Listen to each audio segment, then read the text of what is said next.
안녕하세요. 저는 70대 중반 여자입니다. 지금까지 저는 4번이나 제 가족을 잃었습니다. 한 가족만 제 곁을 떠난다 해도 가슴이 찢어질 것 같은데 이런 일을 4번이나 겪고 나니 제 마음은 이미 갈기갈기 찢어져 흔적도 찾아보기도 힘들 정도입니다. 제 마음이 어떨지 짐작은 가시나요? 사람의 목숨이 이렇게까지 허망하다는 것을 알고 난 후로는 정말 살기도 싫었는데 제 곁에 남은 단 한 사람을 생각하며 버티고 있습니다. 저는 어렸을 적부터 몸이 약했습니다. 얼마나 심했냐면 한참 뛰어놀 나이인 초등학생 때에도 더운 날에 밖에서 체육을 하면 3번 중에 1번은 쓰러졌습니다. 나머지 2번은 벤치에 앉아서 아이들이 뛰어노는 걸 지켜만 보고 있어야 했었죠. 건강하려면 운동을 열심히 해야 하는데 운동을 조금만 해도 어지럽고 쓰러지는 일이 많으니 운동을 할 수 없는 아이였습니다. 그러다 보니 공부를 조금만 심하게 해도 코피가 쏟아져서 성적도 늘 중하위권이었고 학교도 제대로 다니지 못하고 집에서 쉬는 날이 많았습니다. 그렇게 고등학교까지는 어찌어찌 졸업을 하고 일을 하려고 했었는데 무슨 일을 해도 제가 몸이 너무 약해서 얼마 가지 않아 못 버티고 쓰러져 버리니 회사 입장에서도 저를 쓰기 찜찜했었는지 3개월을 못 넘기고 해고당하기 일쑤였어요. 다행히 그때까지만 해도 저희 집이 부유했던 편이라 일을 안 해도 충분했었습니다. 그래서 결국에는 취직은 포기하고 집에서 요양을 하고 있었는데 제 눈길을 사로잡은 건 늘 같은 시간에 저희 집 앞을 지나다니는 한 남자였습니다. 늘 온몸에는 흙투성이에 먼지를 뒤집어 쓴 꼴을 하고서도 뭐가 그리 좋은지 신이 나서 걸어가는 모습을 보면서 그 사람이 궁금해지기 시작했어요. 그렇게 며칠을 그 사람을 보다가 하루는 직접 말을 걸어봐야 되겠다 마음을 먹고 그 사람이 지나가는 시간에 맞춰서 집 앞에서 기다리고 있었습니다. 제 예상대로 그 남자는 제 눈앞에 나타났고 저를 지나쳐 가려는 것을 붙잡았어요. 저기요, 잠깐만요. 그러자 남자는 주위를 휙휙 둘러보더니 아무도 없다는 것을 깨닫고는 자신을 가리키며 2 눈을 동그랗게 뜬 채로 저를 바라만 보고 있었습니다. 저는 이 집에 사는 사람인데요. 매일 그쪽이 지나가는 걸 봤거든요. 친해지고 싶어서 그런데 이름이 뭐예요? 남자는 처음에는 저를 이상한 사람 보듯 쳐다봤었지만 긴장해서 2 손을 한껏 모으고 어쩔 줄 모르는 제 모습을 보고서는 의심을 풀고 대답해 주었습니다. 그 남자는 저희 집 근처에서 일하는 건축업자였더라고요. 흙먼지들을 뒤집어 쓰고 있었던 이유를 바로 알 수 있었죠. 그날 이후 저는 종종 집 앞에서 그 사람을 기다렸고 남자는 제가 나와 있으면 잠시 대화를 했고 제가 나와 있지 않으면 제 방을 올려다보고 가곤 했습니다. 그렇게 저희는 만남을 이어오다 정식 연인으로 발전하게 되었습니다. 그런데 제가 남자를 만나는 것을 알게 된 집안은 그야말로 난리가 났어요. 너 만나는 사람이 건축 일을 한다고? 그럼 무식한 일을 하는 사람이랑 말은 통하니? 그래, 너 정신 차려. 네가 아직 사회생활도 제대로 안 해보고 많은 사람을 못 만나봐서 그런 사람이 눈에 들어오는 거지. 조금만 지나봐. 달라질걸? 그래, 얼른 정신 차려. 그런 남자를 못하러 만나? 언니와 어머니는 현장에서 일을 하는 사람을 대놓고 무시하시면서 헤어지라고까지 하시더라고요. 저는 절대 안 된다며 오히려 남자친구를 만나러 보란듯이 밖으로 데이트도 나갔었습니다. 하지만 어머니의 마음은 달라지지 않았어요. 오히려 아버지까지 합세했었죠. 너 요즘 만나는 사람이 있다고 들었다. 별 볼 일 없는 사람 같던데. 그런 사람 만나면서 시간 낭비하지 말고 내가 봐놓은 선짜리나 나가봐라. 아버지는 아버지의 사업에 도움이 될 만한 사윗감들로 선자리를 주선하기 시작하셨어요. 저는 절대로 안 나가겠다면서 버텼었지만 결국엔 어머니의 손에 붙잡혀 나갔었습니다. 제 말은 들은 채도 않고 상대 남자가 결혼하고 싶다는 의사를 밝혀오면 집에서는 그 남자와 결혼하는 게 어떻겠냐며 성화하고 난리였어요. 어차피 몸도 약해서 일도 제대로 못하고 그렇다고 머리가 뛰어난 것도 아니니 그냥 내가 봐놓은 괜찮은 남자랑 결혼해. 에? 그거 너도 좋고 우리 집안에도 좋은 거야. 그게 어떻게 저한테 좋은 거예요? 저는 싫어요. 결혼은 제가 좋아하는 사람이랑 할 거예요. 제가 알아서 하게 내버려 두세요. 어쩜 너는 그렇게 제가 하고 싶은 것만 하려고 할 수가 있니? 자꾸만 그렇게 네 마음대로 할 거면 집 나가서 그 남자랑 살아. 아버지도 화가 날 대로 나셔서 저에게 소리를 쳤고 저는 그 말에 고지곳대로 알겠다고 하고 짐을 싸들고 나와 남자친구의 집으로 향했습니다. 남자친구에게 결국 그동안 강제로 선을 보고 있었던 것도 모두 털어놓았고 그 이야기를 모두 듣고서는 화도 안 내더라고요. 오히려 그럼 선을 못 보게 얼른 결혼해버리자며 먼저 말을 꺼냈습니다. 저도 그 생각에 동의했기 때문에 일주일 후 아버지의 화가 조금이나마 풀리셨을 거라고 생각하고 집으로 남자친구와 인사를 드리러 갔어요. 남자친구는 부모님이 안 계셔서 지금까지 쭉 혼자 지내왔다고 하더라고요. 그래서 저희 집에서 허락만 받으면 됐었죠. 초반까지는 그래도 싫어하지도 좋아하지도 않는 분위기였습니다. 꽤 탐탁치 않아 하시는 눈치긴 했지만 남자친구의 싹싹한 성격 덕분에 아버지도 마음을 돌리시나 생각했었죠. 하지만 남자친구가 부모님이 안 계시다는 이야기를 기점으로 분위기는 완전히 뒤바뀌고 순식간에 살얼음판이 되어버렸어요. 그 이후로 부모님은 절대 결혼은 안 된다고 하셨었지만 저는 그 남자를 너무 사랑했습니다. 결국에는 그날 밤 저를 방에서 나오지 못하게 어머니가 제 방문 앞을 지키고 계셨고 저는 창밖으로 몰래 탈출해 남자친구와 도망쳐 혼인신고를 해버렸어요. 결국에는 부모님과 저는 연이 완전히 끊겨버렸죠. 그 이후로 남편과는 작은 다툼 하나 없이 3년을 넘게 살았습니다. 아이를 가지고 싶었고 제가 몸이 좋지 않아 임신이 힘들었지만 남편은 그럼에도 아무런 재촉도 하지 않고 둘이더라도 충분히 행복하다면서 오히려 긍정적으로 생각했습니다. 그런데 남편과 결혼한 지 4년째 되던 날 저희에게 아이가 찾아왔습니다. 생각지도 못하고 있다가 속이 며칠째 더부룩해서 체한 줄로만 알고 병원에 찾아갔다가 저희에게 아이가 생겼다는 기쁜 소식을 들을 수 있었어요. 남편도 내심 아이가 있었으면 바라고 있었던 건지 정말 기뻐하더라고요. 그 이후로 저와 남편은 아이가 세상에서 나올 날만 손꼽아 기다렸습니다. 그런데 아이는 뭐가 그리 급했는지 한 달이나 일찍 세상에 나왔어요. 그러다 보니 몸도 다른 아이들보다 훨씬 약했었고요. 아이는 제 품에 한 번 안기고서는 바로 신생아 치료실로 들어갔습니다. 그래도 제가 퇴원할 때쯤에는 몸이 많이 튼튼해져서 함께 집으로 돌아올 수가 있었어요. 그 이후로 남편과 저는 아이를 키우는 맛으로 살았습니다. 딸이 아주 작은 소리라도 내면 남편과 저는 순식간에 딸에게 집중을 했었죠. 퇴원은 했었지만 저도 아이도 몸이 너무 약해서 남편도 여러모로 신경을 많이 썼어요. 아이가 열이 자주 나서 그 이후로도 병원을 자주 들락거려야만 했었거든요. 그런데 하루는 아이가 열이 올라서 한참이 지나도록 열이 안 떨어지는 거예요.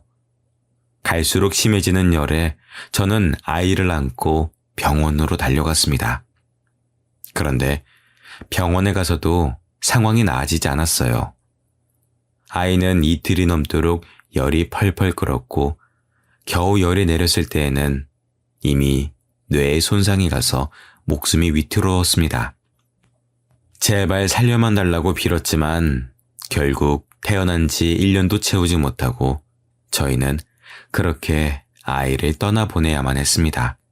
집에서 떠나질 않던 웃음소리가 아이가 떠난 후로는 뚝 끊겨버리고 슬픔에 빠진 저는 한동안 잠도 제대로 못 자고 눈물만 흘려댔습니다. 먼저 정신을 차린 건 남편이었습니다. 남편은 울기만 하고 밥도 제대로 먹지 않은 저를 달래가며 밥을 먹이고 저를 데리고 밖으로 나가면서 기운을 차릴 수 있게 해줬습니다. 남편 덕분에 저도 1년이 지나고 나서야 조금씩 기운을 차릴 수가 있었죠.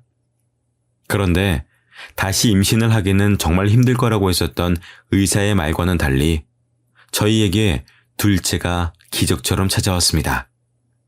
하지만 이미 몸이 많이 약해진 탓인지 의사는 아이를 낳는 걸 말렸습니다. 아이도 중요하지만 이번에는 정말 아이를 낳다가 죽을 수도 있다면서요.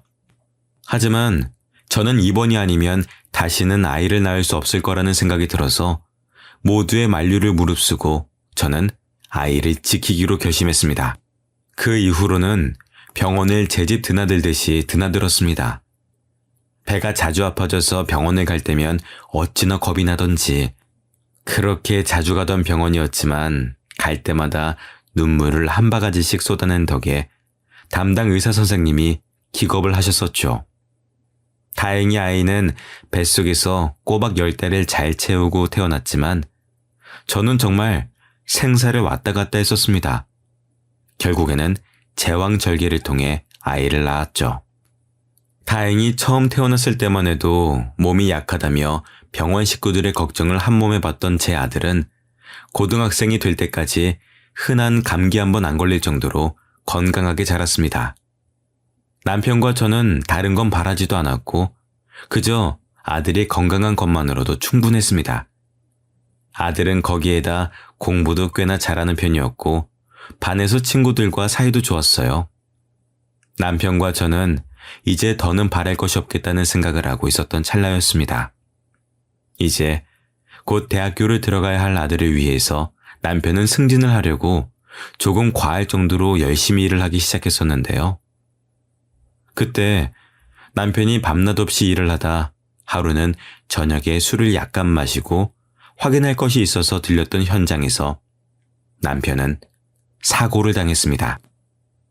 술이 들어간 탓에 주변을 신경 쓰지 못했던 그때 남편의 위로 철근이 떨어졌고 뒤늦게 피하려다 결국 한쪽 다리가 완전히 깔려 그 다리는 뭉개져 버렸습니다. 결국에 남편은 왼쪽 다리를 절단하고 일을 그만두게 되었습니다. 심지어 회사에서는 술을 먹고 현장에 들어간 남편의 잘못이라며 보상도 해주지 않아서 남편의 병원비를 고스란히 저희가 떠안아야만 했죠. 그런데 문제는 남편의 병원비를 해결하고 나니 이제 당장 먹고 살 돈이 없었어요. 모아놓은 돈이라곤 남편의 병원비로 모두 나가버리고 이제 남편도 더 이상 돈을 벌어오지 못하는 상황이니 저라도 나가서 돈을 벌어야만 했습니다. 경력이라곤 20년 전 몇 개월 정도 회사에서 사무 보조를 하다 말았던 것이 끝이니 제대로 된 회사에서 저를 써줄 리는 만무했죠. 결국엔 집 근처 식당에서 주방 보조로 일을 하기 시작했습니다. 둘째를 낳은 후로는 몸이 더 약해져서 일을 하다 가끔씩 어지러움을 느끼기도 했지만 제가 아니면 돈을 벌어올 사람이 없으니 버텨야만 했어요. 미안해 여보. 내가 돈을 벌어와야 되는데. 몸은 괜찮아? 뭐가 미안해. 지금까지 우리 식구 당신이 먹여 살렸잖아. 이제는 내가 벌어올 수 있으니까 당신은 집에서 쉬고 있어. 남편은 제가 일을 시작한 이후로 제가 쓰러질까봐 전전긍긍했습니다. 아들도 피곤해하는 제 모습을 보면서 학교를 다니고 친구들이랑 노는 것만으로도 바쁠 텐데 제가 퇴근하고 집에 오면 집안일을 싹 해놓고 저녁까지 해놓고 공부하러 갔었죠. 덕분에 집에 오면 편하게 쉴 수 있었어요. 그런데 하루는 아침부터 몸에 기운도 없고 어지러운 느낌이 들었습니다.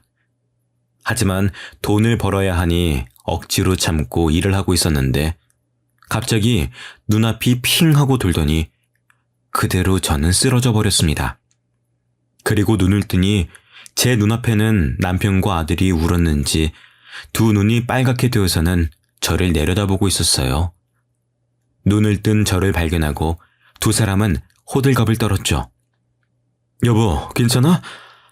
내가 미안해. 이제 내가 돈 벌 테니까 당신은 집에서 쉬어. 엄마, 아니야. 내가 돈 벌어올게. 나도 돈 벌어올 수 있어. 내가 미안해. 다들 뭐가 그렇게 나한테 미안해. 안 그래도 돼. 돈은 내가 벌 수 있어. 다들 쓸데없는 소리 하지 말고 나한테 맡겨. 지금 당신한테 맡기다가 당신이 쓰러졌는데 어떻게 당신한테 맡길 수가 있어. 당신은 이제부터 집에서 쉬어. 몸도 약한 사람이 그렇게 힘든 일을 하니까 이렇게 쓰러지지. 아들도 남편의 말에 동감한다는 듯 고개를 몇 번 끄덕이더니 두 사람은 합심해서 저에게 일을 그만두라며 성화였습니다. 식당 사장님도 몸이 허약해서 맘 놓고 쓰기 어려울 것 같다며 먼저 저에게 그만 나왔으면 좋겠다라고 말씀하시더라고요. 결국에는 저는 일을 그만두고 집에서 일을 쉬게 되었습니다. 그래도 몇 개월을 일했으니 조금 모아둔 돈으로 쉬다가 다시 나가서 일할 생각이었어요. 그런데 이번에는 아들이 더 빨랐습니다. 아들은 제가 쓰러진 이후로는 새벽같이 일어나서 학교를 간다며 집을 나섰는데 알고 보니 신문 배달에다 우유 배달까지 하고서 일찍 학교를 가서 잤다 그러더라고요. 그 후로 피곤하다 보니 성적도 조금씩 떨어지고 처음 고등학교를 들어갈 때만 해도 중상위권이었던 성적은 날이 갈수록 중하위권으로 떨어졌습니다. 결국 아들은 대학도 가지 않고 졸업하자마자 작은 회사에 취업을 해서 돈을 벌면서 저희 집안에 가장 노릇을 하기 시작했어요. 그런 아들이 기특하기도 했지만 제 짐을 떠넘긴 것 같아서 늘 미안한 마음이 있었습니다. 아들은 그런 상황에서도 불만 한번 털어놓는 법 없이 조용히 돈을 모아서 남편의 의족을 맞춰주었어요. 생각지도 못한 선물에 남편은 눈이 휘둥그레졌죠. 그런 아들의 서프라이즈는 그뿐만이 아니었습니다. 아들은 그 후로 얼마 지나지 않아서 자신의 여자친구와 결혼하고 싶다며 여자친구를 데려왔죠. 그 여자친구는 처음부터 엄청 애교도 많고 싹싹하게 굴더라고요. 어머님, 좀 너무 고우세요. 피부도 좋으시고. 어머님 닮아서 오빠가 이렇게 인물이 좋은 건가 봐요. 뭐라고 하는 거야? 부끄럽게 그런 말 하지 마. 아버님, 이것 좀 드셔보세요. 사과가 달아요. 아들이 데리고 온 여자친구는 어찌나 싹싹하던지 평소에 낯을 많이 가리는 저도 순식간에 무장해제를 만들고 어느 틈엔가 왁자지껄하게 떠들게 만들게 하더라고요. 저희는 당연히 두 사람의 결혼을 허락해 주었습니다. 며느리가 저희 식구가 된 이후로는 저희는 모두 며느리의 팬이 됐어요. 뭐든 며느리가 하자고 하면 다들 좋은 생각이라면서 함께 했었죠. 그리고 아들이 결혼한 지 1년쯤 지나자 며느리가 임신을 했습니다. 저희 가족은 모두 기뻐하면서 안 그래도 예뻐하던 며느리를 어디 스치면 상처날까, 부딪히면 깨질까 조심스럽게 도자기처럼 다뤘습니다. 아버님, 이 정도는 제가 할 수 있어요. 저 주세요. 아유, 그러다가 접시가 깨져서 뱃속에 아기라도 놀라면 어떻게 하려고 그래. 저 새아가는 저기 소파에 앉아서 TV나 보고 있다가 우리가 부르면 와서 그때 밥 먹어, 응? 다 해놓은 반찬들을 덜어놓을 접시를 옮기는 것마저도 며느리를 시키지 않을 정도였죠. 별것도 아닌 것들로 진지해져서는 옥신각신하는 남편과 며느리를 보고 있을 때면 웃긴 코미디 프로그램을 보고 있는 것처럼 아들과 저는 웃음을 터뜨렸습니다. 에이, 왜 그렇게 웃는 거야? 응? 뭐가 웃겨? 아버지, 이게 어떻게 안 웃겨요. 제 와이프도 접시 정도는 나를 줄 알아요. 그렇게 신주단지 모시듯이 안 해주셔도 돼요. 임신한 몸인데 신주단지보다도 더 귀하지. 네 엄마가 너 임신했었을 때는 이것보다도 훨씬 더 심했었어. 며느리라서 부담스러워할까봐 내가 참고 있는 거지. 아버님, 저 부담스러우세요? 저는 하나도 안 부담스러운데. 남편의 말에 며느리는 장난기가 도진 듯 남편을 놀리듯 이야기했습니다. 그러자 남편은 절대로 그런 것이 아니라며 펄쩍 뛰며 손사래를 치는 모습에 저희 세 사람은 한마음으로 남편을 놀려먹을 때도 있었죠. 그렇게 시끄럽지만 행복한 일상 속에서 아이도 무사히 잘 태어났습니다. 태어난 아이는 정말 며느리를 쏙 빼닮았더라고요.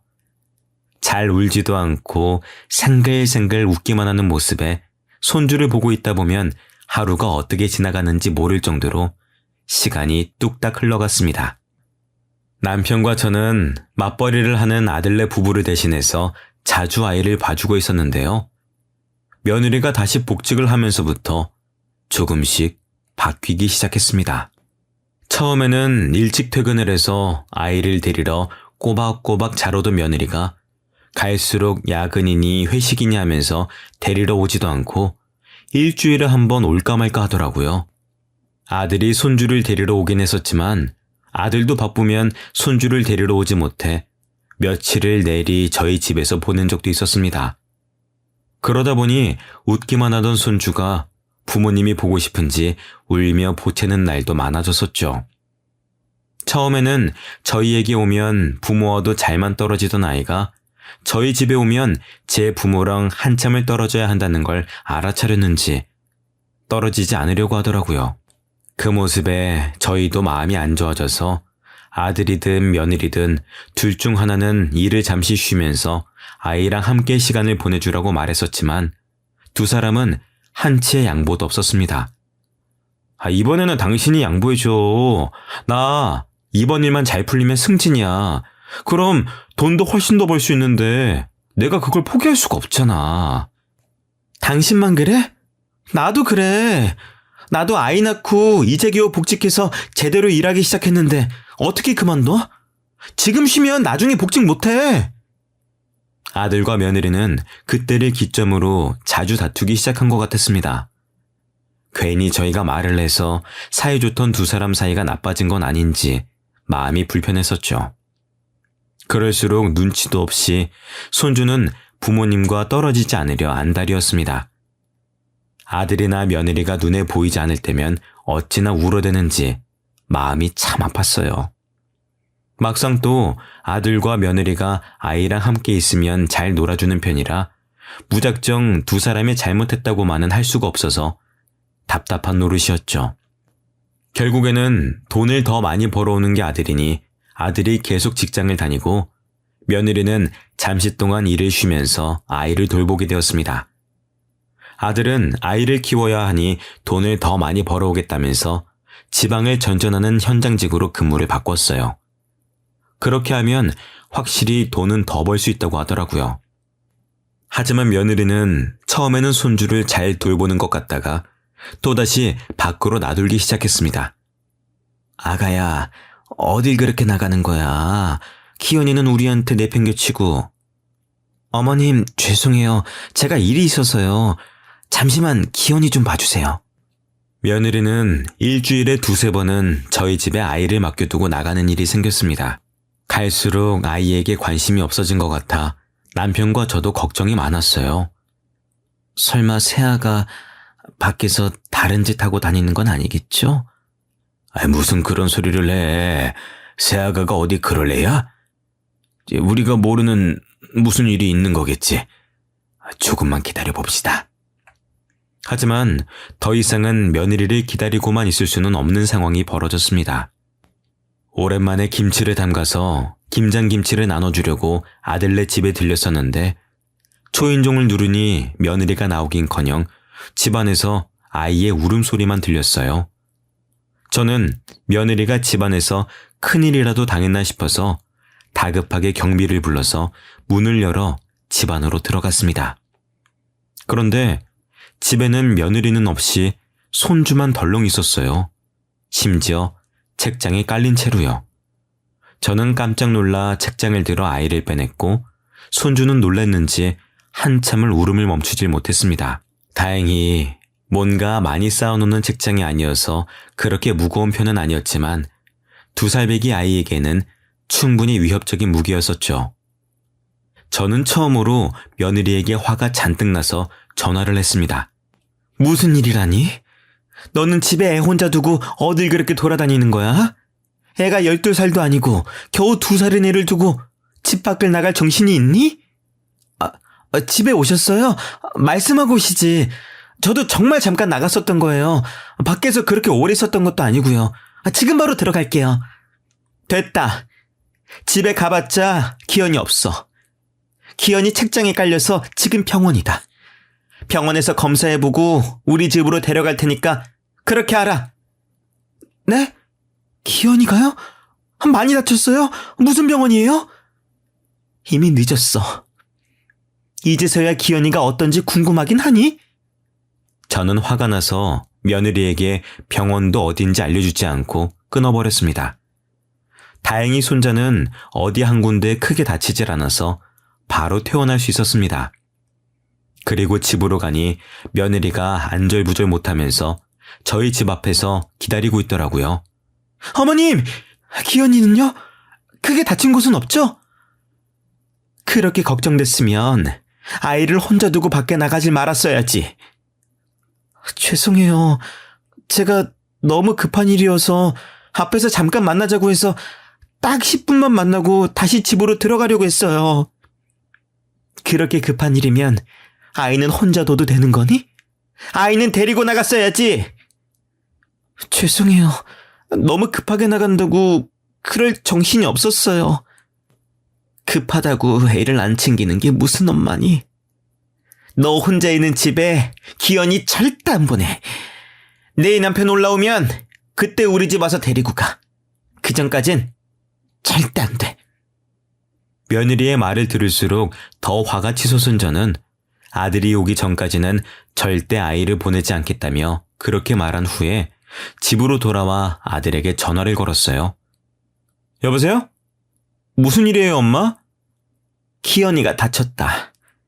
애 엄마가 애 혼자만 집에 두고 나가서 애가 책장에 깔려서 집이 떠나가라 울고 있는 걸 보고 내가 놀래서 병원으로 데리고 갔다. 네? 그게 무슨 말이에요? 기현이는 괜찮아요? 많이 다친 건 아니죠? 많이 다치진 않았어. 이제 겨우 진정하고 잠들었다. 내가 아무래도 며느리를 잘못 본 것 같아. 급하게 나간다고 애를 내팽겨치는 게 말이 되니? 아들도 너무 놀라서 화를 내다가 일을 빨리 마치고 올라오겠다고 하더라고요. 늦어도 밤 12시에는 도착한다는 말에 항상 일찍 잠에 들던 남편과 저는 잠도 자지 않고 아들을 기다리고 있었습니다. 그런데 아들은 도착한다던 시간이 한참이 지나도 오질 않았어요. 처음에는 운전 중이라 전화하면 괜히 방해하는 걸까봐 기다려봤지만 차가 밀려서 늦는다고 해도 심하다 싶을 정도로 오질 않았습니다. 결국엔 새벽 2시가 넘어서 아들에게 전화를 걸어보았지만 받질 않았어요. 얼마 지나지 않아 며느리에게 전화가 왔습니다. 아들에게 사고가 났으니 얼른 병원으로 와달라면서요. 그렇게 저는 병원에서 나온 지 24시간도 채 지나지 않아 다시 병원으로 향했습니다. 아들은 급하게 운전을 해서 올라오다가 졸음운전 차량과 사고가 나면서 차가 심하게 훼손됐다고 하더라고요. 겨우 아들만 차 안에서 빼내고 휴대폰은 사고 난 차 안에 있어서 전화를 해도 받지 않았었던 겁니다. 경찰에서 신원 조회를 해서 며느리에게 연락이 갔던 거죠. 아들의 상태를 보러 갔지만 근처에도 갈 수도 없을 만큼 심각한 상황이었습니다. 병상을 둘러싼 많은 사람들이 아들을 살리기 위해서 온갖 가진 노력을 다했었지만 아들은 결국 그 자리에서 일어나지 못하고 숨을 거두고 말았어요. 남편과 저는 다리에 힘이 풀려 그 자리에 주저앉았습니다. 너무 현실성이 없어서 정말 꿈인 것 같았습니다. 모든 게 다 거짓말 같았어요. 겨우 키워놓은 아들마저 세상을 떠나니 모든 게 허망하더라고요. 처음에는 눈물도 안 날 지경이었습니다. 그 상황 자체를 받아들이질 못해서 아들은 아직 지방에서 올라오지 않은 거라고 생각하고 아들에게 계속 전화만 걸어댔었지만 결국에는 현실을 받아들여야만 했습니다.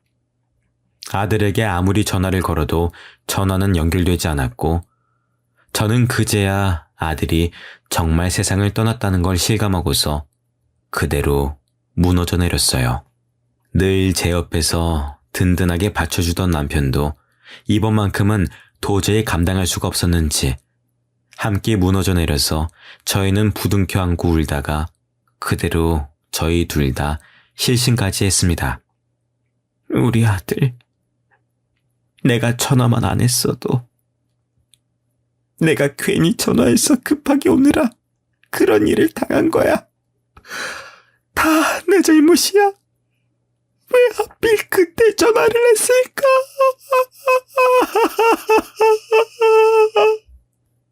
저는 제 스스로를 용서할 수가 없었습니다. 제가 아들에게 전화만 하지 않았더라면 이런 일이 일어나지 않았을 거라는 생각에 제 자신이 너무 미웠습니다. 심지어 제가 정신을 차렸을 때는 이미 아들의 장례식조차 끝이 나 있었습니다. 정말 낳기만 하고 해준 것도 없는 엄마가 된 것 같아 아들에게 너무 미안했어요. 아이 좀 더 돌봐주는 게 뭐가 그렇게 어려운 일이라고 두 사람 사이에 분란을 만들었는지 과거로 돌아갈 수만 있다면 제 입을 막아버리고 싶었습니다. 뒤늦게 아들의 묘를 찾아가 처음으로 그날 아들과 술 한잔을 했습니다. 아들에게 미안하다는 사과를 수백 번을 했지만 달라지는 건 없었어요. 제 마음이 여전히 죄책감으로 가득한 것조차 똑같았습니다. 그런 와중에 저희는 손자를 누가 키울지 결정해야 했습니다. 당연히 아이의 엄마인 며느리가 키워야 하는 게 맞지만 저는 더 이상 며느리를 믿지 못했었죠. 솔직히 나는 너 못 믿겠다, 아가. 어머님, 죄송해요. 제가 그런 실수를 한 것도 다 인정해요. 네가 혼자 키우면 또 이러지 않을 자신이 있니? 더는 이런 일이 생기지 않을 거라고 각서라도 쓰면 아이를 데려갈 수 있게 해줄게. 하지만 며느리는 한참을 생각하더니 고개를 좌우로 저었습니다. 어차피 각서라고 해봤자 법적 효력도 없는 것이니 그냥 쓰고 데려갈 수도 있었던 건데 며느리는 오히려 그럴 수 없을 것 같다면서 아이를 포기하고 떠나가더라고요. 그 이후로 저와 남편 둘이서 손자를 키우며 살아왔었는데요. 할머니 할아버지 밑에서 자라서 주위 친구들이 놀려서 기가 죽으면 어쩌나 걱정도 많았지만 손자는 그런 기색 하나 없이 저희를 부모처럼 생각하며 자라왔습니다. 중간에 사춘기가 와서 반항을 조금 하긴 했지만 요즘 아이들의 사춘기에 비해서는 귀여운 수준이었었죠. 손자가 고등학교에 입학하고 얼마 지나지 않아 저에게는 또 불행한 일이 닥쳤습니다. 바로 남편이 간암에 걸렸다는 거였어요. 왜 아이들을 다 키워놓기만 하면 주위에서 이렇게 안 좋은 일들이 생기는 건지 정말 하늘이 원망스러웠었죠. 심지어 남편은 몸이 안 좋다는 걸 느끼고 있으면서도 손자 대학 등록금이 모자랄까 자기 병원비를 아끼려고 병원조차 가지 않고 버티고 있더라고요. 갈수록 남편의 얼굴이 거무칙칙해지는 게 이상해서 피부 문제인가 생각했었는데 이미 간암이 다른 곳까지 전이가 돼서 치료가 힘들겠다고 하더라고요. 남편은 다리를 잃은 이후로 술을 마시기 시작했었는데 아들이 사고로 죽고 난 다음부터는 틈만 나면 아들에게 가서 이야기하다 술도 한잔하고 오는 게 일상이 되어버렸거든요. 아무래도 그것들이 쌓이고 쌓이다 보니 결국 병이 되어버린 것 같았습니다. 아무래도 우리 아들은 당신보다 날 더 좋아했던 것 같아. 그러니까 아빠가 보고 싶어서 이렇게 먼저 데려가지. 당신, 그런 말 말아요. 무슨 그런 무시무시한 소리를 아무렇지도 않게 해. 당신은 천천히 와. 내가 먼저 가서 우리 딸하고 둘째 아들하고 놀고 있을게. 남편은 자신이 맞이할 결과를 알고 있다는 듯 모든 것을 체념한 채로 재미없는 농담을 하며 하루하루 버텨냈습니다. 늦었지만 그래도 치료를 해보기 위해서 남편은 병원에서 항암 치료를 시작했었지만 이미 나이가 있어서 그런지 치료를 버텨낼 체력이 부족했었는지 결국 수술조차 제대로 받아보지 못하고 병원에서 숨을 거두었습니다. 도대체 몇 번째인지 하늘을 원망할 힘도 없었어요. 제게 온 두 아이부터 남편까지 제 가족은 모조리 제 곁을 떠났습니다. 혹시나 손자에게도 그런 불행한 일이 닥치진 않을까 걱정되기 시작했죠. 그래서 손자만큼은 힘든 일도 하지 않고 편하게 자랐으면 했습니다. 하지만 그것조차 제 마음대로 되질 않았어요. 남편이 죽고 나온 보험금도 남편의 병원비를 해결하고 그렇게 많이 남지도 않더라고요. 그래서 저는 다시 일을 시작할 수밖에 없었습니다. 나이는 꽤 있었지만 그래도 저를 받아주는 곳이 있긴 있더라고요. 그래도 요리는 꽤 잘하는 편이라 주방에서 일을 할 수가 있었습니다. 하지만 그렇게 일을 한 지 2달도 채 지나지 않아 그만 불에 심하게 손을 대어서 한동안은 붕대를 칭칭 감은 채로 살아야 했습니다. 당연히 일도 그만둬야 했었죠. 나이가 있으니까 화상을 입은 손이 낫는 것도 더디더라고요. 점점 생활비가 줄어가는데 일은커녕 일상생활조차도 힘드니 걱정이 늘어갔습니다. 그런데 그런 제 걱정을 알아차린 건지 손자가 이번에는 아르바이트를 하기 시작했어요. 손자는 저녁에 야간 자율학습을 빼고 아르바이트를 하는 것도 모자라서 주말에도 아침부터 저녁까지 일을 하더라고요. 그런 모습에 손자를 말리고 싶었지만 말린다고 해서 모든 게 해결되는 게 아니니 참 여러모로 걱정이 많았었습니다. 그런데 공부도 곧잘하던 손자가 대학을 안 갈 거라며 저에게 말을 하더라고요. 아무래도 등록금을 낼 돈이 없으니 걱정이 돼서 그런 것 같았습니다. 하지만 제 손으로 손자의 인생을 망치고 싶지 않아서 등록금은 알아서 할 테니까 제발 쓸데없는 생각 말고 대학은 꼭 가야 한다고 한 달을 넘게 설득한 덕분에 손자는 다시 대학교를 가겠다고 마음을 고쳐먹었습니다. 하지만 손자가 걱정하는 것처럼 등록금이 문제였어요. 그걸 해결하려면 저도 나가서 돈을 벌어와야 했었죠. 그런데 손자의 담임 선생님에게서 전화가 걸려왔습니다. 안녕하세요, 기현이 할머니. 저 기현이 담임입니다. 아이고, 안녕하세요. 진즉에 제가 먼저 인사를 드렸어야 하는 건데. 아니에요. 다른 게 아니라 기현이가 가정 환경이 조금 어려운 편이죠. 네, 그렇긴 한데 기현이 대학은 꼭 보낼 거니까 혹시 또 대학을 안 간다느니 그런 헛소리를 하면은 선생님이 따끔하게 혼 좀 내주세요. 그러자 선생님은 조금 웃으시더니 기현이에게 장학금이 나왔다고 했습니다. 네? 무슨 장학금이요? 그동안 기현이가 교회에서 상도 많이 받아오고 성적도 좋아서요. 동문회에서 기현이 학기마다 500만 원씩 해주신다고 하네요. 그 말에 저는 그간 앓던 시름이 싹 나는 것 같았습니다. 그 후로 기현이도 아르바이트를 그만두고 공부에 집중할 수가 있었고 꽤 좋은 대학에다가 대기업과 연결된 과에 전액 장학금을 받고 입학을 했습니다. 덕분에 취업 걱정도 덜고 방학 때마다 그 기업으로 인턴을 나가서 돈을 벌어오더라고요. 그 돈만으로도 저희 두 사람이 먹고 사는 데는 아무런 지장이 없었었죠. 그런데 어느 날 저희 집으로 며느리가 찾아왔습니다. 어머님, 그동안 잘 지내셨어요? 아버님 소식은 얼마 전에 들었어요. 무슨 일로 찾아왔어? 이제서야 기현이가 보고 싶은가 보지?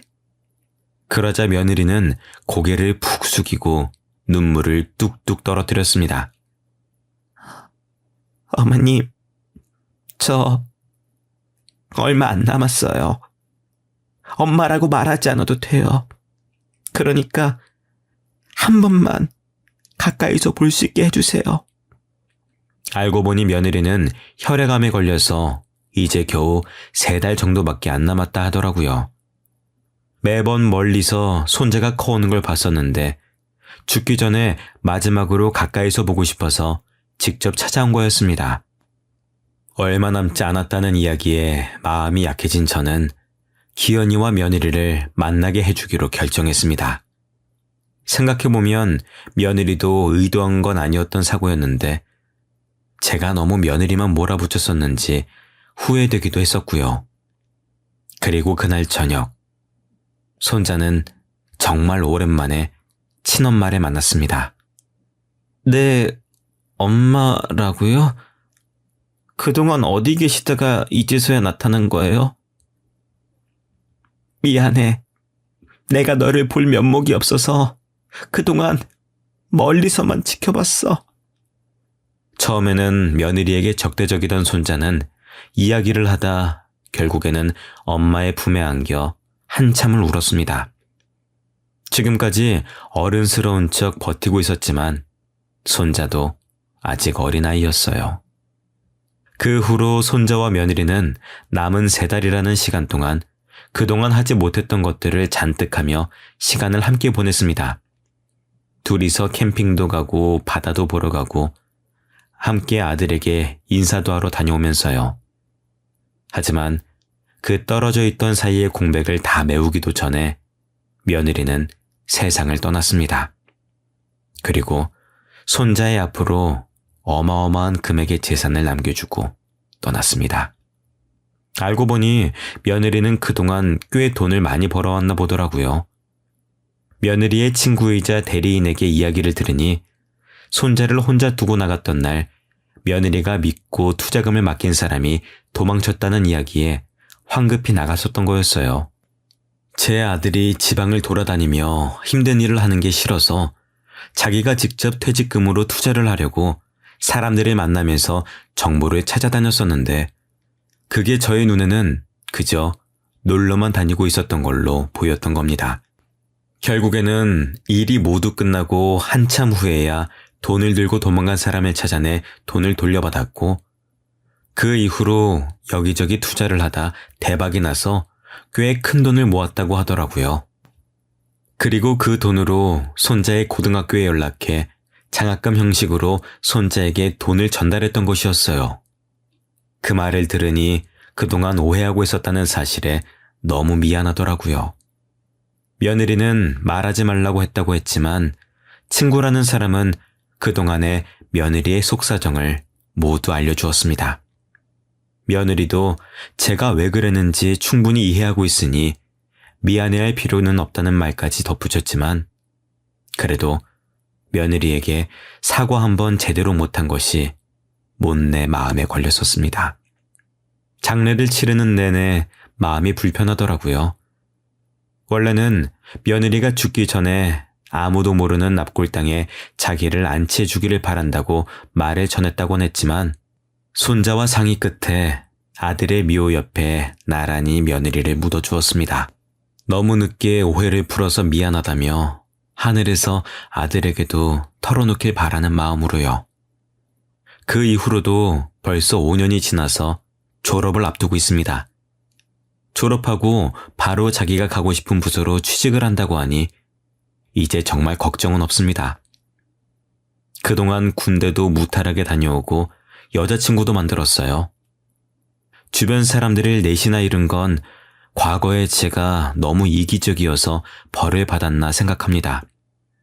제멋대로 판단해버린 탓에 몇 명이나 상처를 받았을지 가늠이 안 되네요. 많이 늦은 것 같지만 남에게 도움만 받는 삶이 아니라 도움이 되는 삶을 살고 싶습니다.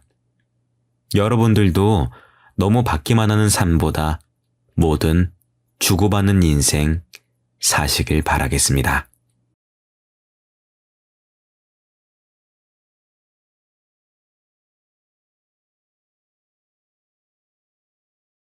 안녕하세요. 저는 38살의 나이에 이제 막 아이를 낳아 키우고 있는 초보 엄마입니다. 몇 년 전 몸이 불편한 첫사랑이었던 지금의 남편을 만나 행복하게 깨를 볶으면서 살고 있는 중이랍니다.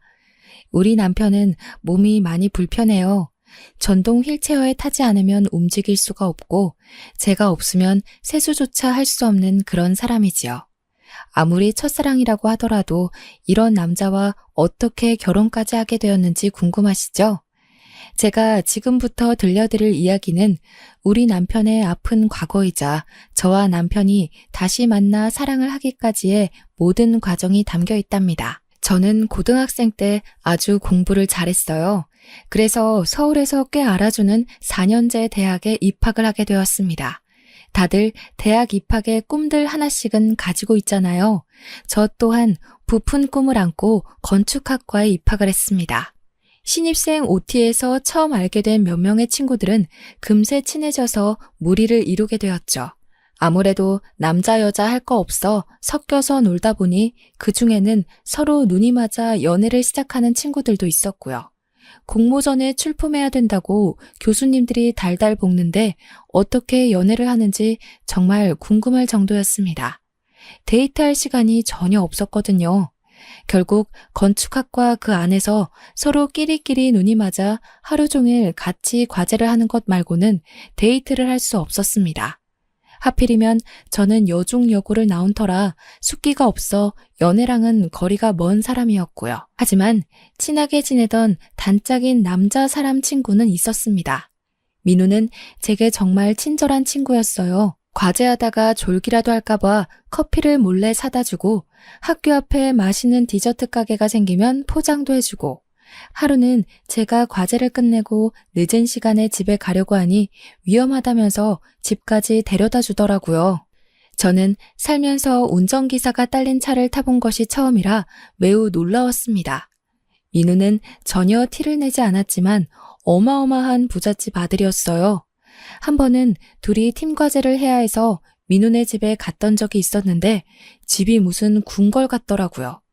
마당도 엄청 넓고 커다란 개가 2마리나 집을 지키는 그런 어마어마한 집이었습니다. 특이했던 건 개 이름이 꼭 사람 이름 같아서 제가 엄청 웃었죠. 저는 당연히 평범한 대한민국의 집안 딸이었고 그런 격차가 못내 자존감을 떨어뜨려 민우를 좋아하는 마음을 꽁꽁 숨기게 되었습니다. 저희는 3학년까지도 매일을 붙어 다녔어요.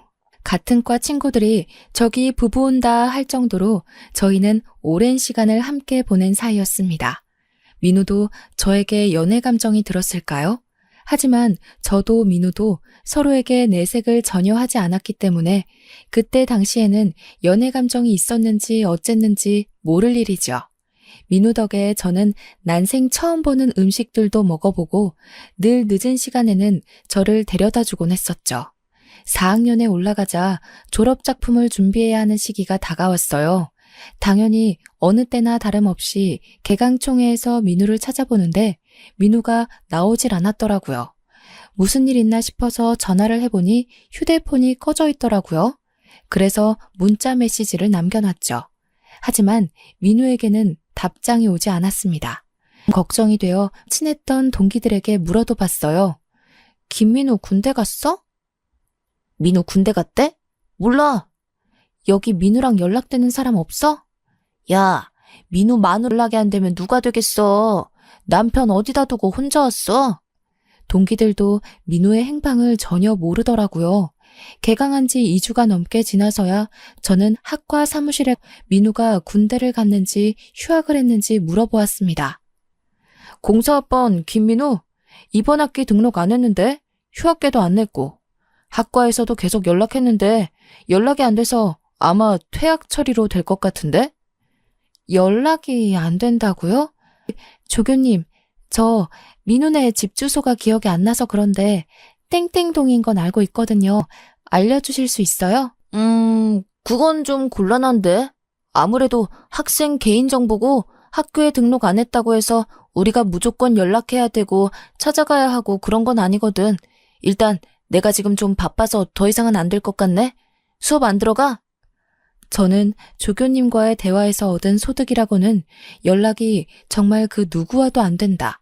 휴학 처리도 제대로 되지 않았다 정도였습니다. 이 정도라면 어디서 큰 사고를 당했을지도 모른다는 불안감이 엄습했어요. 아무리 그래도 첫사랑인데 이렇게 허무하게 끝낼 수 없다는 생각에 저는 과제를 하는 와중에도 틈틈이 서울권 병원의 중증 환자들 중 김민우가 있는지 찾아보러 다녔습니다. 전화로는 당연히 그놈의 개인정보 때문에 알려줄 수 없다는 이야기만 반복해서 들었고 병원에 직접 방문해서 일일이 이름을 확인하는 거 말고는 별 다른 수가 없었어요. 민우의 이메일 주소로도 몇 번이나 이메일을 보냈지만 읽지 않은 표시가 사라지지 않았습니다. 그렇게 1년의 세월을 바쁘게 보내고 저는 졸업을 했고 그 다음에 취업 준비를 하면서 준비했던 공모전에 입상하면서 국내에 꽤 유명한 건축사무소에 입사를 하게 되었습니다. 건축사무소에 입사를 해서도 3년 동안은 잡일밖에 하지 못했어요. 현장에 전화를 하는 일, 부자재 관리나 수입하는 일 정도요. 왜냐하면 건축기사 자격증이 있어야지만 제대로 일을 할 수 있거든요. 저는 일을 하면서 시험 공부를 했고 3년 만에 필요한 모든 자격증을 취득하고 승진을 해서 현장 업무에 뛰어들 수 있었습니다. 그게 바로 제 나이 28살이 되었을 때였어요. 제가 승진한 지 얼마 되지 않아 과 캠퍼스 커플이었던 동기가 결혼한다고 청첩장을 보내왔더라고요. 대학 동기의 첫 결혼식이기 때문에 혹시라도 민우도 소식을 듣고 나타나진 않을까 하는 요상한 기대감이 생기더라고요. 그래서 저는 꼭 참석하겠다고 이야기를 했지요. 결혼식 당일에 혹시나 하는 마음으로 정말 신부였던 것 같아요. 하지만 제 기대는 완전히 산산조각이 났죠. 20대 후반임에도 그 누구도 민우랑 연락되는 친구가 없었습니다. 오히려 동기들은 저에게 너네 부부 사이 같았는데 무슨 일 있었느냐고 되묻더라고요. 이 정도로 연락두절이고 부부 같았던 너까지 모르는 거 보면 어디 야반도주한 거 아니야? 걔가 은근 티는 안 냈지만 엄청 부자였잖아. 차도 외제차 타고 다녔고 학교 다닐 때 통화하는 거 얼핏 들어보니까 집에 도우미도 있는 것 같고 그랬는데. 동기들의 이야기를 듣는 내내 저는 조금 억울한 심경까지 생기더라고요. 정말 야반도주라면 저한테까지 한마디 말도 없이 사라져야 할 이유가 뭐가 있었을까 궁금했어요. 하지만 모두들 전혀 소식을 모른다는 말에 저도 더 이상 일말의 기대감조차 가지지 않기로 했답니다. 나를 그렇게 떠난 것엔 이유가 있겠지. 어디서 죽었을지도 몰라. 나 혼자 추억 안고 살아가면 되지 하면서 아무런 미련도 남기지 않기로 했습니다. 그렇게 그 마음을 온전히 회사에 쏟다 보니 저는 점점 회사의 눈에 띄기 시작했고 정말 신생업체 한두 개 맡아서 하던 제 업무는 이제 제법 굵직해졌습니다. 회사에서도 초고속 승진이라고 나이 30에 이 정도 업무를 맡는 사람은 처음인 것 같다면서 비행기도 태워주셨어요. 건물을 하나 설계하는데 드는 시간과 비용이 얼마나 되는지 상상이 안 되시죠?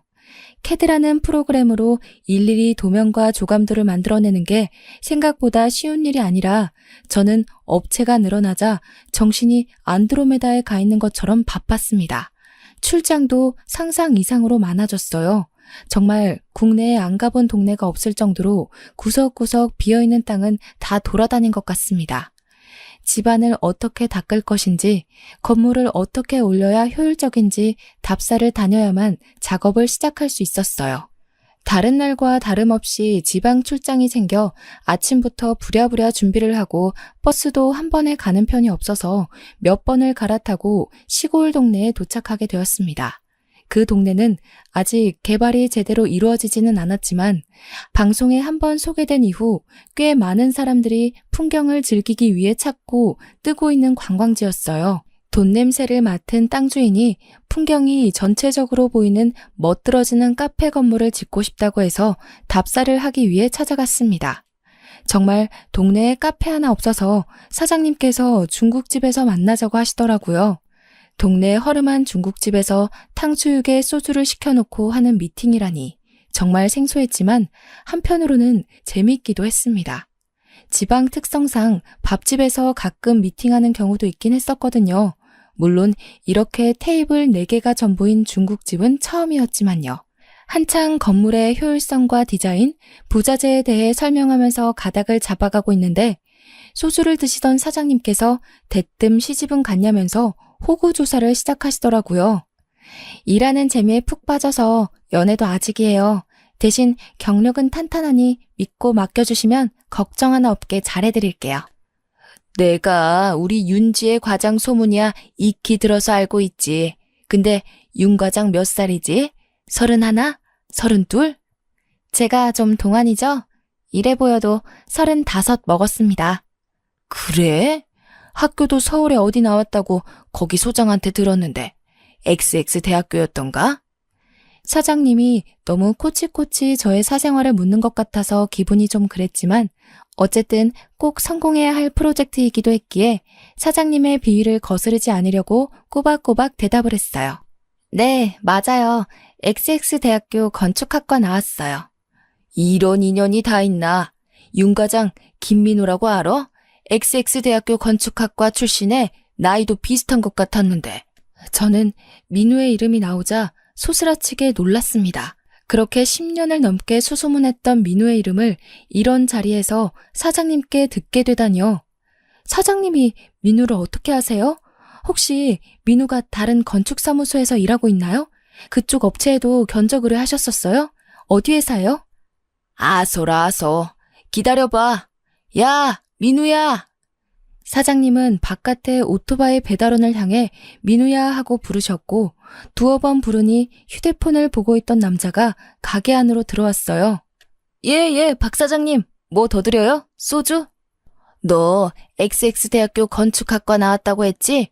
거 몇 학번이야? 몇 번을 물어보셔.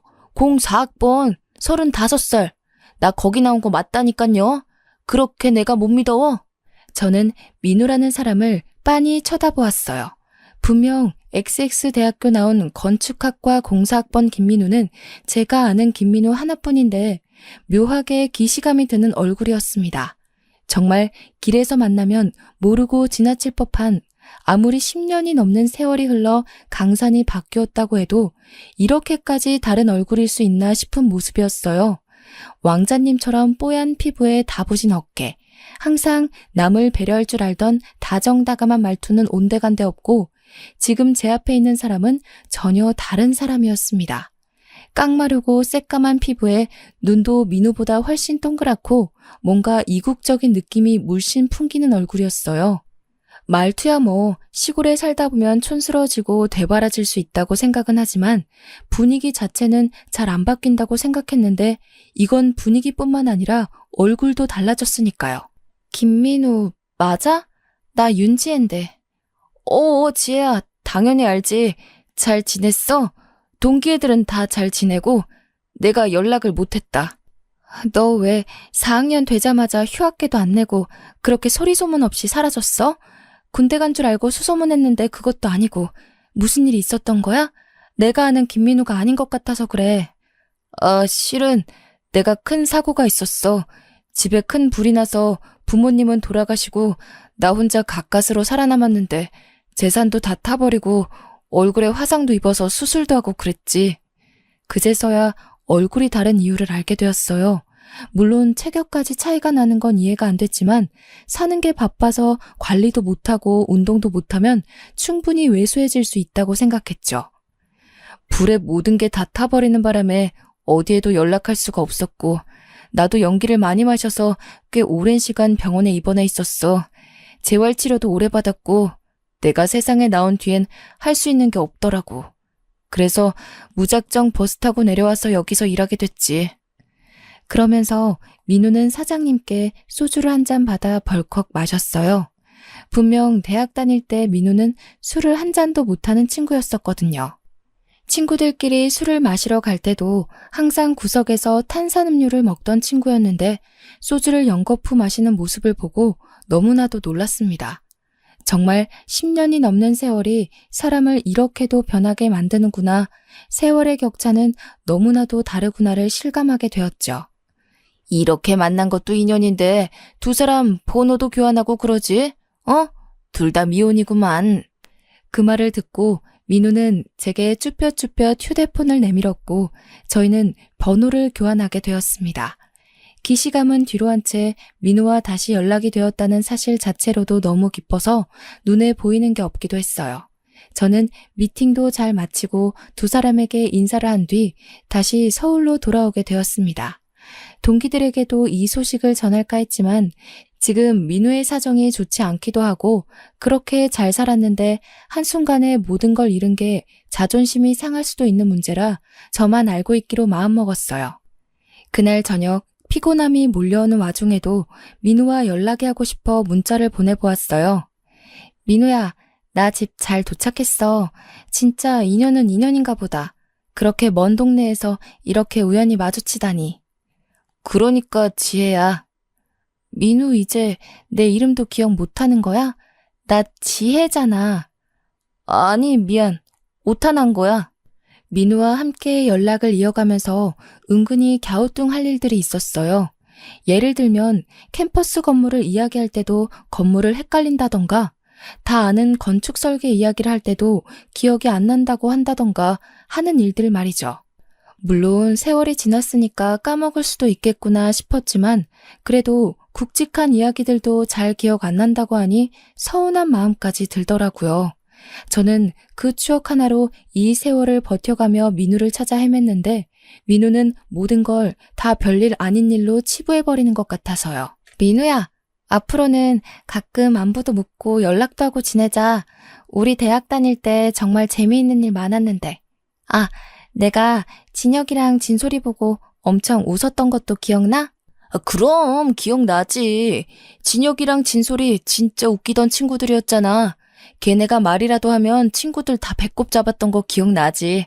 걔네는 뭐하고 산대? 저는 여기서 정말 큰 의문이 들었습니다. 진혁이랑 진솔이는 민우네 집에서 키우던 큰 진돗개 2마리의 이름이었거든요. 키운 지 10년이 넘은 늙은 노견이라면서 이별하게 되면 너무 슬플 것 같다고 남은 시간 동안 정말 잘해줄 거라고 애지중지했던 개였어요. 대학 시절 이야기는 그렇다 쳐도 10수년을 키워온 반려견의 이름까지 까먹는 게 말이 안 되잖아요. 민우야, 진혁이 진솔이는 네가 키우던 개 이름인데 그 개들은 어떻게 됐어? 미안. 내가 화재로 머리까지 많이 다쳐서 기억이 잘 안 나. 은근히 내는 오타들도 신경 쓰이더라고요. 많이 다쳤다고 해도 맞춤법에 띄어쓰기 따박따박 지키던 사람이 저렇게까지 나사가 빠질 수 있나 싶었고요. 화재로 인한 부상이라고 했는데 머리를 다친 것도 아니면서 기억이 하나도 없다고 하는지 그러면서도 저는 안다고 아는 척을 해오는 게 앞뒤가 맞지 않는 것 같았어요. 며칠이 지나고 민우가 급한 일이 있다면서 통화가 가능하냐고 묻더라고요. 민우야, 무슨 일 있어? 급한 일이 뭔데? 내가 배달 일을 하다가 사고가 났어. 정말 급해서 그런데 나 돈 좀 빌려줄 수 있을까? 저는 순간 말문이 턱 막혔죠. 그래도 알아주는 건축사무소고 연봉도 많이 올라서 돈이야 꽤 모아두었지만 돈을 빌려달라는 물음에 대답이 쉽게 나오지 않더라고요. 아무래도 제가 오랜만에 만난 친구에게 기대했던 것만큼의 감정을 되돌려받지 못해서 그런 것 같기도 했고요. 지혜야, 정말 이런 부탁해서 미안하다. 내가 지금 연락하는 친구가 너뿐이라 사고가 났는데 가족도 없고 내가 가진 게 없어서. 그렇게까지 말하는데 안 되겠다고 다른 데 가서 알아보라는 말을 못 하겠더라고요. 그래서 필요하다는 돈이 얼마냐고 물었고 500만 원이라고 하길래 바로 송금을 해줬어요. 몇천만 원 단위였다면 거절했겠지만 솔직히 500만 원 정도는 빌려줄 수 있었거든요. 민우는 꼭 갚겠다면서 너무 고맙다고 제게 연신 인사를 전했습니다. 그런 모습은 꼭 예전이랑 비슷해서 찝찝함은 뒤로 하고 잘한 일이다 라고 생각하기로 마음을 먹었어요. 그 뒤로도 몇 번 사고 치료를 위해 병원에 가야 한다. 사고 나면서 깨진 그릇들을 변상해야 한다면서 20만 원, 30만 원 짜잘하게 돈을 빌려갔죠. 몇 번이나 거절하려고 했지만 마지막이다. 진짜 미안하다. 지혜 너한테 이러면 안 되는데 등등 말로 구슬리기에 못 이기는 척 빌려주게 되었습니다. 정말 마지막이라 그런데 지혜 너 월급날 가까워지지 않았어? 나 300만 원만 빌려줄 수 있어? 민호야, 내가 너한테 여태 빌려준 돈이 거의 800만 원 가까이 돼. 어떻게 나한테 갚으려고 자꾸 돈을 빌려달라고 그래? 그리고 여태 빌려간 돈 한 푼도 안 갚았잖아. 나도 생활이 힘들어서 더는 못 빌려줄 것 같아. 저는 제 월급 날짜까지 물어보는 행태가 많이 뻔뻔하다고 느껴지고 점차 수상해졌어요. 하지만 본인이 김민우라고 하고 그것도 제가 말하기 전에 XX대학 건축학과 공사학번이다까지 밝힌 마당에 증거가 딱 나오는 것도 없었고요. 얼굴이 좀 다르다, 말투와 성격이 다르다고 우기기엔 10수년 동안 연락이 중단되었던 친구인걸요. 제가 몇 번 돈 빌려달라는 걸 거절하자 제게 연락도 뜸해지더라고요. 이리저리 머리를 굴리지 말고 지금은 회사 일에 집중을 해야겠다고 생각을 했어요. 안 그래도 민훈의 동네 땅주인 사장님께서 제가 잡은 컨셉에 대해 조금 마음에 들지 않는다는 표시를 하셔서 발등에 불이 떨어졌거든요. 하루하루를 바쁘게 뛰어다니는 와중에 민우에게 오랜만에 연락이 왔어요. 또 돈 이야기일까 싶어 전화를 받을까 말까 고민했는데 그래도 안 받기가 조금 그래서 연락을 받았습니다. 지혜야, 내가 부탁이 있는데. 부탁이라는 말에 한숨부터 나오더라고요. 돈 빌려달라는 건 아니고 때문에 서울에 오게 되었는데 하루를 여기서 있어야 할 것 같아. 알다시피 내가 친척들도 연락이 안 닿고 친구도 없고 그리고 실은 내가 사고 해결 때문에 돈이 부족해서 호텔을 잡지도 못했거든. 오랜만에 만나서 회포도 푼다고 생각하고 너네 집에서 하루 지내도 될까? 저는 진짜 깜짝 놀랐습니다. 여자 혼자 사는 집에 남자가 아무렇지 않게 자고 가겠다는 소리를 한다니 이게 제정신인가 싶으면서도 또 밤새 술 먹으면서 이것저것 해보면 뭔가 나오지 않을까 싶기도 하는 마음이 공존하더라고요. 어차피 투룸이니까 작은 방에서 재우고 안방문이야 잠그면 되겠지라는 생각으로 알겠다고 퇴근하고 연락하겠다고 했습니다. 퇴근 후에 회사 근처에서 민우를 만나 밥을 먹고 편의점에 들러 안주거리와 맥주, 소주를 사들고 집으로 들어갔습니다. 집 좋다면서 구경 좀 해도 되냐고 하길래 여자 혼자 사는 집을 뭘 그리 샅샅이 보려고 하냐며 앉아서 술이나 먹자고 했어요. 알코올은 분해를 전혀 못한다며 한 잔만 마셔도 얼굴이 새빨개지던 민우는 어디 가고 소주는 역시 맥주에 타먹어야 제맛이라면서 소맥을 타마시더라고요. 민우 너 알코올 한 방울만 들어가도 전신이 빨개진다면서 술 안 먹지 않았어? 그거 다 어릴 때지. 공사장이며 배달일이며 고생해봐. 술이 꿀떡꿀떡 넘어간다니까. 능청스럽게 오징어 다리를 뜯으면서 소맥을 마시는 모습을 보면서 저의 어린 시절 환상은 점점 깨졌죠. 저는 대충 사온 술을 다 마시자 이제 잠이나 자자면서 자리를 정리했어요. 저를 따라 안방으로 들어오려고 하는 민우를 확 밀치고는 저쪽 방에서 자라고 떠밀었죠. 민우는 약간 머쓱해하면서 작은 방으로 들어가더라고요. 그 방을 드레스룸으로 쓰고 있어서 잠자기엔 조금 먼지도 많고 비좁긴 했지만 어차피 하루인데 뭐 어떠냐는 마음으로 재웠습니다. 아침에 출근을 해야 해서 민우 방에 노크를 하니 조용하더라고요.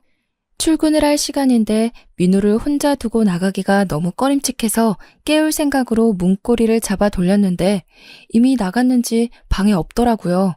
뒷정리도 하나도 안 해놓고 가서 좀 열이 받았지만 손님인데 그것까지 바라면 안 되겠다 싶어서 이부자리를 정리하고 있었는데 문득 본 액세서리 서랍이 살짝 열려있는 거예요. 설마 싶어서 서랍을 열어보니 제 귀금속들이 사라졌더라고요. 그때 허탈감과 분노는 이루 말할 수 없었습니다. 회사에 정말 죄송한데 집에 도둑이 든 것 같다고 사정을 설명한 뒤 경찰을 부를까 고민을 하다 민우에게 연락을 했습니다. 제 서랍에서 사라진 귀금속들은 엄마가 취업 선물로 주셨던 금 5돈짜리 팔찌와 30이 되었을 때 아버지께서 생일 선물로 사주신 진짜 진주 귀걸이 목걸이 세트였어요. 경찰을 바로 부를까 싶기도 했지만 그래도 민우가 돌려주기만 하면 없던 일로 해줄 수 있기에 민우에게 먼저 연락을 한 거였죠. 지혜야, 나 먼저 나왔어. 아침에 급하게 나오느라 인사도 못했네. 민우야, 혹시 작은 방 서랍에서 내 귀금속 가져갔어? 저는 둘러대지 않고 단도직입적으로 물어보았죠. 민우는 잠시 말이 없다가 흥분했는지 갑자기 저에게 와다다다 말을 쏟아냈어요. 지금 나를 도둑놈 취급하는 거야? 나를 도둑으로 생각해? 내가 어릴 적에 우리 집 얼마나 잘 살았는지 네가 몰라서 그래. 나 남부럽지 않게 돈 떵떵거리면서 살았어. 그리고 나 그렇게 도둑질할 만큼 못 사는 거 아니야. 내가 지금 돈이 묶여 있어서 그렇지 이거 다 잘 풀리면 나 부자야. 저는 정말 황당했지요. 그렇게 돈이 많다는 애가 지금 짜장면이나 배달하면서 돈이 없어서 저한테 빌려간 돈만 800만 원이 되는걸요. 그 귀금속 돌려만 주면 경찰엔 신고하지 않을게. 그동안 우리가 알아왔던 시간도 있고 과거를 생각해서 이야기하는 거야. 민우는 씩씩거리다가 주소를 보내라고 하더라고요. 자기가 잠시 눈이 돌았던 것 같다면서 우편으로 보내주겠다고 했어요. 문자로 집 주소 찍으면 택배로 보낼게. 그러길래 나한테 돈 좀 빌려줬으면 내가 이런 치사한 짓까지는 안 했을 거 아니야. 저는 변해버린 민우가 정말 단단히 미쳤다는 것에 확신이 생겼습니다. 처음부터 찜찜했고 민우가 꼭 민우가 아닌 것 같다는 의심이 정말 확신으로 변해버린 순간이었죠. 밤사이에 술을 마실 때 취할 때까지 먹인 뒤에 술술 불게 만들었어야 했나, 이걸 경찰에 신고를 해야 하나 고민을 했지만 방법이 없었어요. 경찰에게 말해봐야 지가 김민우가 맞다는데 제가 뭘 더 할 수 있겠어요? 그러다가 진정으로 사건이 터졌습니다. 카페를 짓겠다던 사장님께서 저와 건물 디자인 협의까지 다 맞춰놓고 발주를 넣었는데 유리창 부분이 마음에 안 든다면서 더 넓혀달라고 요구를 하신 겁니다. 이미 견적이 다 나왔고 유리창이 더 커지게 되면 충고도 수정해야 되고 그러면 기둥이나 철근 쪽에도 자재가 더 들어가야 해요. 이건 제가 사장님을 설득해야지만 추진이 가능한 일이었기에 어쩔 수 없이 부랴부랴 짐을 챙겨 민우가 사는 그 동네에 다시 가게 되었습니다. 버스를 여러 번 갈아타고 오후가 되어서야 겨우 도착해서 사장님 댁으로 다짜고짜 찾아가 협상을 짓기 시작했어요. 사장님께 상황을 그대로 설명드리고 결국 처음 디자인으로 가겠다고 하셨어요.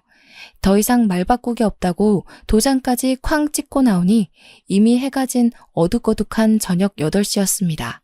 집으로는 어떻게 돌아가야 하나 고민하고 있는데 시골이라 그런지 가게들이 일찍 닫더라고요.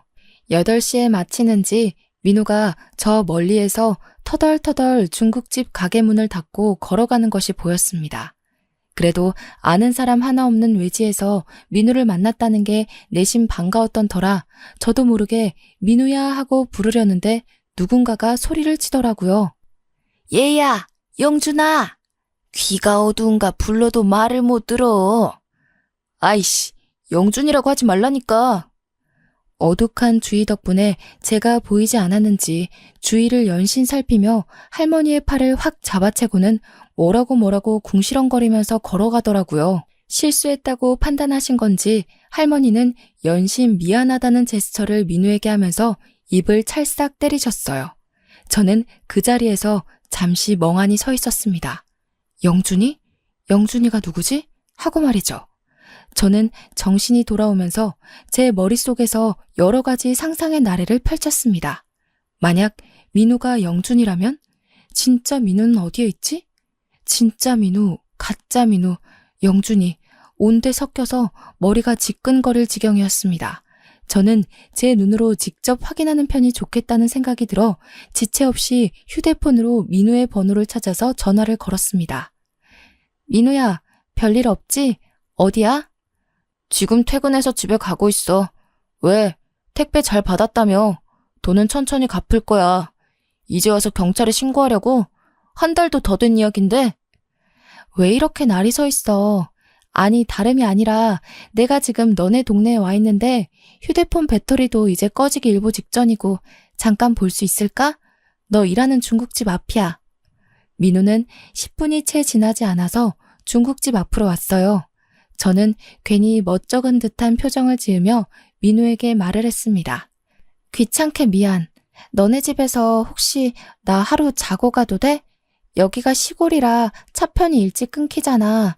내가 급한 일이 있어서 왔는데 차편도 없고 부를 사람도 없고 휴대폰도 꺼져서 어디 연락도 못하고. 그럼 대충 근처 여관방 잡아서 핸드폰 충전도 하고 그러면 되지 않아? 내가 지갑까지 잃어버려서 버스에 두고 내렸나 봐. 돈이 한 푼도 없어. 아니, 10만 원도 없어? 민우는 궁시렁거리면서도 제가 방법이 없다고 계속해서 집에서 하루만 재워달라고 하자 어쩔 수 없이 저를 집으로 데려갔습니다. 집에는 아까 영준이라고 불렀던 그 할머니가 계셨는데 딱 봐도 동남아계 외국인인 것 같았어요. 소개를 해달라는 모양새로 가만히 서 있자 민우가 마지못해 입을 열었습니다. 내가 왜 사고 나서 빈털털이 됐다고 했잖아. 무작정 여기로 왔는데 이 할머니가 자식이 없다고 같이 살자고 하셔서 내가 같이 살면서 보살펴드리고 있어. 할머니는 저를 보고 아무 말도 않고 그냥 웃으면서 서 계셨어요. 하지만 표정이 나에게는 아무런 말도 걸지 말라 그런 표정이었기에 저는 잔뜩 긴장하며 고갯짓만 했습니다. 민우는 제게 방이 3개지만 화장실 옆에 있는 방은 돌아가신 가족의 남은 유품들이 있다면서 절대로 들어가지 말라고 신신당부를 했어요. 본인은 본인 방에서 잘 테니 저보고 불편하지만 거실에서 자라고 하길래 알겠다고 했죠. 할머니가 할머니 방에서 이부자리를 하나 들고 오셔서 거실에 깔아주셨습니다. 저는 알아서 잘 자고 아침 일찍 나갈 테니 걱정하지 마시라고 하고 다들 주무시라고 인사를 드렸습니다. 할머니는 먼저 자겠다고 방으로 들어가셨고 민우는 씻겠다며 화장실에 들어가더라고요. 제게 절대 화장실 옆방 문을 열지 말라고 신신당부를 하고 갔습니다. 저는 민우가 씻으러 들어간 사이 거실 책장에 꽂혀있는 앨범들에 눈을 돌렸어요. 어릴 적 사진이 있는 앨범인 것 같은데 사진을 보면 뭔가 가닥이 잡히지 않을까 싶었거든요. 두꺼운 앨범을 후다닥 꺼내서 사진들을 보는데 아기 때 사진부터 어린이, 중고등학교 시절 사진들이 쭉 있는데 그 어디에도 제가 알던 민우 얼굴이 없는 거예요. 사진 중간중간 영준이의 첫 입학식, 영준이와 영준이랑 놀이공원 이렇게 사족이 써져 있었고 민우에 대한 이름이나 내용은 전혀 없었습니다. 그러다가 모자 사진으로 보이는 사진을 발견하여 유심히 보는데 아무리 봐도 할머니와 지금의 민우 얼굴이었어요. 제 의심은 확신으로 바뀌었습니다. 그 사진 한 장을 몰래 주머니에 쑤셔넣고 원래 있었던 자리에 앨범을 꽂아놓았죠. 때마침 민우도 씻고 나오더라고요.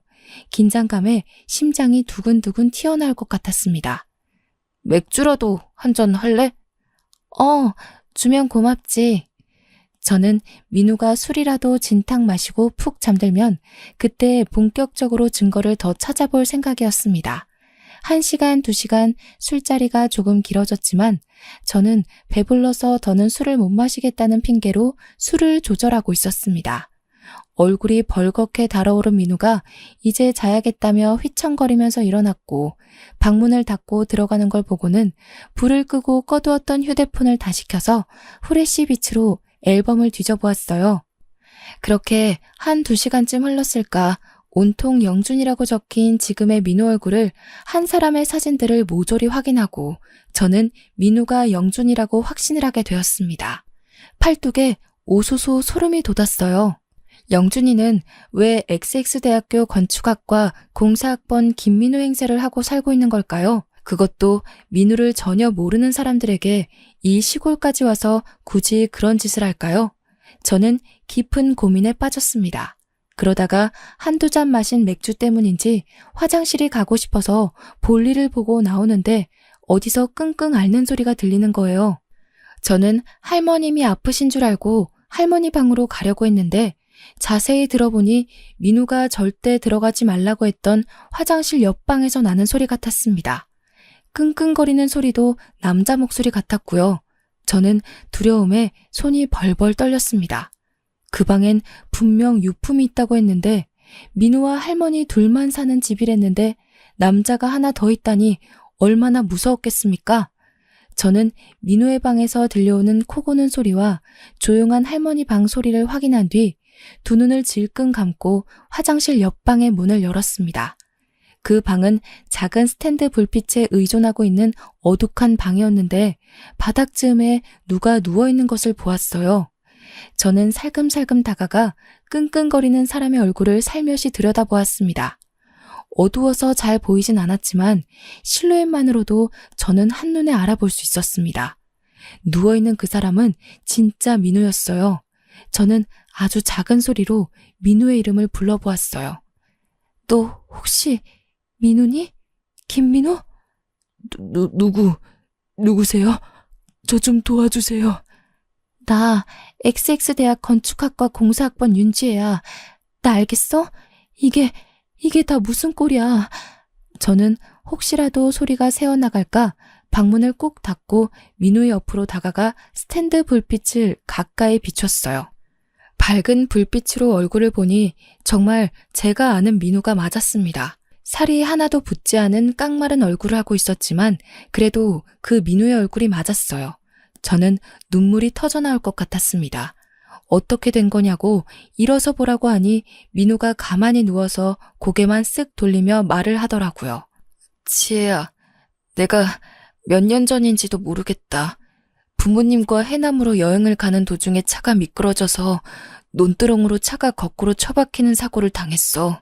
그때 안전벨트를 유일하게 하고 있던 나만 살고 부모님은 돌아가셨는데 나도 거꾸로 박히는 바람에 목뼈를 심하게 다쳤고 목 아래쪽부터는 마비가 왔어. 그래서 움직일 수가 없게 되었어. 그럼 이 집에는 어떻게 오게 된 거야? 저 영준이란 사람은 왜 너인 척 살고 있는 거고? 영준이는 사고를 당했을 때 목격자였어. 부모님이 돌아가시고 내가 병원에 누워있을 때 보험회사 쪽에서 연락이 왔었나 봐. 부모님 사망보험금 수령권으로. 그리고 그 금액도 영준이가 알게 된 거지. 당시에 사고 차량이 비싼 외제차이기도 했고 내가 상속받을 재산이 꽤 된다고 생각했는지 퇴원을 시켜서 그 뒤로 쭉 이 방에서 날 데리고 있었어. 그러면 납치나 다름없는 거 아니야? 아니야. 저 사람들 상당히 나한테 잘해줬어. 내가 욕창이라도 생길까봐 매일같이 닦아주고 밥도 먹여주고 먹고 싶다는 것도 사주고. 하지만 내 재산을 가지고 싶어서 나한테 몇 번 윽박을 지르기도 했지. 나야 어차피 누워서 일어나지도 못하니까 재활치료도 전혀 못했고 그 돈 가져서 뭐하나 싶어서 물어보는 말에 다 대답해주고 했어. 그 덕에 내 이름을 가지고 살 수 있게 되었지. 하지만 보험금 수령까지는 못했나 봐. 내가 직접 움직여야 한다고 하더라고. 하지만 이미 주위 사람들한테 자기가 김민우라고 하고 다녔으니 진짜 김민우인 나를 데리고 움직일 수가 없었겠지. 이건 사칭 범죄야. 범죄라고 민우야. 몇 달 전부터 계속 윤지혜 아냐고 윤지혜에 대한 걸 이야기하라고 할 때 내가 얼마나 반가웠는지. 내가 너 정말 좋아했었거든. 그런 사고만 아니었으면 우리가 이런 꼴로 만나지 않았을 텐데. 저는 눈물이 너무 많이 흘러나와서 주체할 수가 없었고 제 울음소리가 점점 커져 모두들 깰 것만 같았어요. 뼈밖에 남지 않은 민우였지만 저는 어디서 그런 힘이 나왔는지 누워있는 민우를 혼자서 이리 돌리고 저리 돌리고 결국 등에 들쳐업었습니다. 민우는 제게 뭘 하려고 그러냐면서 이미 본인의 사지는 마비되어 아무것도 할 수 없는 몸이라고 했지만 저는 재활치료를 전혀 못 받았다는 말이 가슴에 콕 박혔어요. 목 위로는 움직일 수 있고 목뼈가 산산조각 난 것도 아니고 서울에 있는 병원에서 제대로 진단받고 치료를 받으면 가능성도 있지 않겠냐는 희망을 가졌죠. 새벽 4시 해도 뜨지 않은 어둑한 밤. 저는 민우를 들쳐업은 채로 그 집을 나와 무작정 뛰었습니다. 10수년을 누워서 주는 밥만 먹으면서 지냈으니 근육이고 지방이고 남아있는 게 있었겠습니까? 가시 같은 몸이라 제가 들쳐업어도 무게가 많이 나간다는 생각이 전혀 안 들더라고요. 무작정 걷고 또 걷고 어딘지도 모르는 길을 걸어 딱 한 대 있는 택시를 발견했습니다. 땀이 범벅되어 깡마른 사내를 업고 택시를 탔으니 택시 아저씨도 무슨 큰일이라도 난 줄 알고 저를 태워주셨어요. 저는 어디든 제일 가까운 시외 터미널로 가달라고 했고 버스 터미널에 내려서 서울로 가는 버스를 탈 수 있었습니다. 서울에 도착하자마자 제일 먼저 한 일은 당연히 병원으로 가는 일이었습니다. 서울에 오니 주위의 도움을 받을 수 있더라고요. 병원으로 가서 MRI, CT 찍을 수 있는 건 다 찍고 의사를 만났습니다. 지금 촬영본 보시면 목뼈 쪽 신경이 제대로 치료가 되지 않아서 눌려 있습니다. 그래서 사지에 힘이 들어가지 않고 마비 증상이 온 거고요. 더불어 사고의 여파인지 척추신경에도 손상이 있습니다. 이건 약물 치료로 호전될 부분은 아니고요. 목뼈 쪽은 이미 협착이 되어서 수술을 하려면 아주 대수술이 될 겁니다. 거기다가 목숨을 장담하기도 어렵고요. 하지만 수술이 잘 된다면 이미 오랜 시간 신경이 눌려 눈에 띄는 회복은 어렵지만 팔 정도는 움직일 수 있게 될 겁니다. 저는 민우와 함께 의사 선생님의 말을 듣고는 민우의 의사를 물었습니다. 마음을 다잡은 듯 위험해도 수술을 하겠다고 결정을 지었고 그렇게 입원한 지 일주일 만에 급하게 민우의 수술 날짜가 잡혔습니다. 수술을 기다리는 일주일 동안 저는 민우가 받아야 할 보험금들을 알아보게 되었고 오랜 시간이 지나 보험회사도 그만큼 고객 서비스가 발전했는지 직접 병원으로 와주었어요. 직원과 함께 그동안 수령치 못했던 보험금을 정산받게 되었고 그 돈으로 수술비도 결제할 수 있었습니다. 더불어 변호사를 통해서 상속받지 못한 재산에 대한 권리도 찾게 되었고 폐가처럼 변해버린 민우가 살던 집 또한 민우의 명의로 이전하도록 진행하게 되었습니다. 민우의 수술은 10시간이 넘는 큰 수술이었고 다행히 수술이 잘 되어 삐뚤게 맞춰진 뼈를 바로 잡게 되었습니다. 하지만 바로 마비가 풀리는 그런 기적은 당연히 없었고요. 일단 몸의 근육이 거의 남아있지 않습니다. 몸무게도 50kg가 안 됩니다.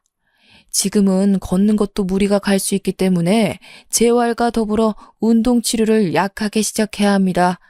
어느 정도 몸에 근육이 생기고 순환이 완벽하게 되는 시기부터는 마비를 풀기 위한 재활이 들어갈 거고요.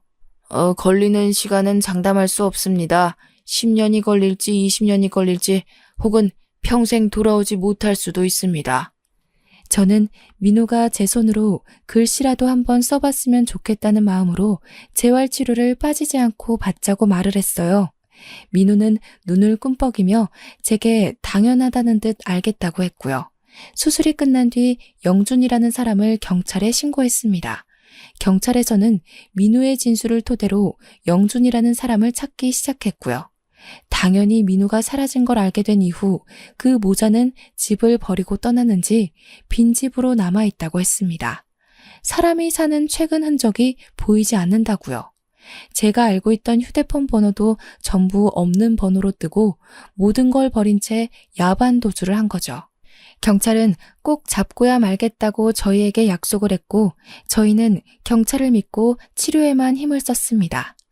그렇게 1년 동안 저는 민우 옆에서 모든 걸 함께 했고 가족이 없는 민우를 저희 집으로 데리고 와서 제가 퇴근하고 나서부터는 어떻게든 수발을 들었고요. 결국 제게 너무나도 미안해하는 민우에게 먼저 프로포즈도 했습니다. 민우는 염치가 없다며 몇 번이나 거절했지만 부끄럽게도 저에게 아이가 생기자 눈물을 흘리며 결혼을 하자고 하더라고요. 38살. 지금의 나이가 되어서야 갓난쟁이를 낳았고 지금은 민우와 깨볶는 신혼, 정신없는 육아를 하면서 행복하게 살고 있습니다. 제가 외벌이로 나가서 일을 하지만 민우가 가진 재산이 많아서 나중에 일을 그만두더라도 먹고 사는 데는 지장이 없을 것 같아요. 아무래도 휠체어를 타고 다니고 아직 손가락 하나 움직일 수 없는 몸이라 사회의 시선이 두렵기도 하지만 우리 아이와 함께 남편과 함께 행복하게 살려고 합니다. 평생 후회 없이 행복하게 살게요. 응원 부탁드려요.